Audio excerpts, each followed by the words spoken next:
তা আমি তো আমার যেতে হবে বেঙ্গল কেমিক্যালে যাব, কিন্তু এখনও আমি 1 ঘন্টা ধরে ওখানে ট্রেনে দাঁড়িয়ে আছি।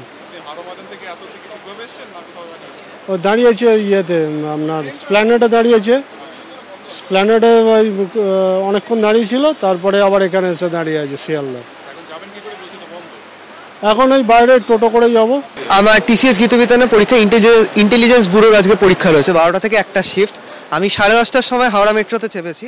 স্টিল এখনো পর্যন্ত আমি সেক্টর 5 যাওয়ার তো এটাই ফাস্টেস্ট রুট, তো এটা তো অবশ্যই বন্ধ। এখন র্যাপিডো যে কোনো আমরা যদি ওলা উবের করি সেগুলোর তো ভাড়া আরও বেশি, আমরা তাহলে পৌঁছবো এটা কী করে? এত লাইন দিয়ে লোক দাঁড়িয়ে রয়েছে পেছন দিকে, তো এই লাইনটাও তো এইভাবে মানে অলরেডি 35 মিনিটস লস হলো, তার বেশি ইভেন। হ্যাঁ মানে আমি ফুলবাগান থেকে উঠেছিলাম, তো সেটার জন্য আমি তো রিফান্ডটা পাবো না, না এইখানটা থেকে আমি হ্যাঁ।